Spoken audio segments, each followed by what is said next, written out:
Hello friends, आज के इस वीडियो में सुनेंगे कार्तिक मास की कथा। अध्याय 13।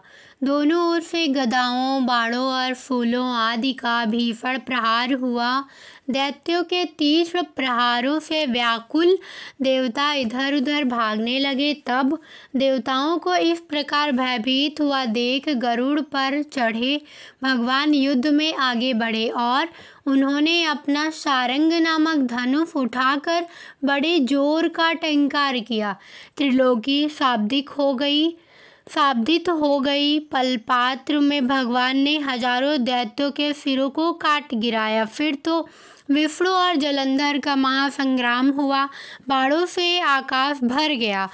लोग आश्चर्यचकित करने लगे। भगवान विष्णु ने बाणों के वेग से उस दैत्य की ध्वजा, छत्र और धनुष बाण काट डाले। इससे व्यथित हो उसने अपनी गदा उठाकर गरुड़ के मस्तक पर दे मारी। साथ ही क्रोध से उस दैत्य ने विष्णु जी की छाती में भी एक तीक्ष्ण बाण मारा। इसके उत्तर में विष्णु जी ने उसकी गदा काट दी और अपने सारंग धनुष पर बाण चढ़ाकर उसको बीधना आरंभ किया। इस पर जलंधर इन पर अपने पैने बाण बरसाने लगा। उसने विष्णु जी को कई पैने बाण मारकर वैश्रवन धनुष को काट दिया। धनुष कट जाने पर भगवान ने गदा ग्रहण कर ली और शीघ्र ही जलंधर को खींच कर मारी, परंतु उस अग्निवत अमोघ गदा की मार से भी वह दैत्य कुछ भी चलायमान न हुआ। उसने एक अग्निमुख त्रिशूल उठाकर विष्णु पर छोड़ दिया। विष्णु जी ने शिव के चरणों का स्मरण कर नंदन नामक त्रिशूल से उसके त्रिशूल को छेद दिया।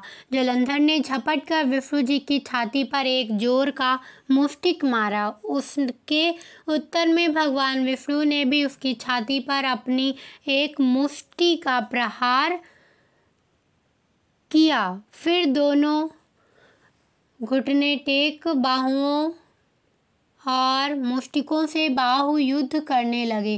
कितनी ही देर तक भगवान उसके साथ युद्ध करते रहे।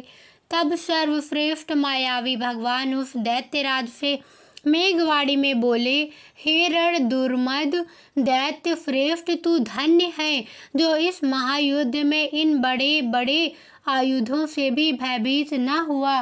तेरे इस युद्ध से मैं प्रसन्न हूँ। तू जो चाहे वर मांग।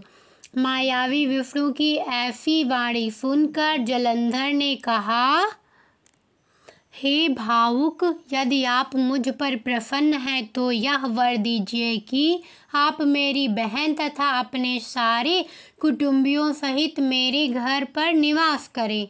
नारद जी बोले, उसके ऐसे वचन सुनकर विष्णु जी को खेद तो हुआ, किंतु उसी क्षण देवेश ने तथास्तु कह दिया। अब विष्णु जी सब देवताओं के साथ जलंधरपुर में जाकर निवास करने लगे। जलंधर अपनी बहन लक्ष्मी और देवताओं सहित विष्णु को वहां पाकर बड़ा प्रसन्न हुआ। फिर तो देवताओं के पास जो भी रत्न आदि थे सबको ले जलंधर पृथ्वी पर आया।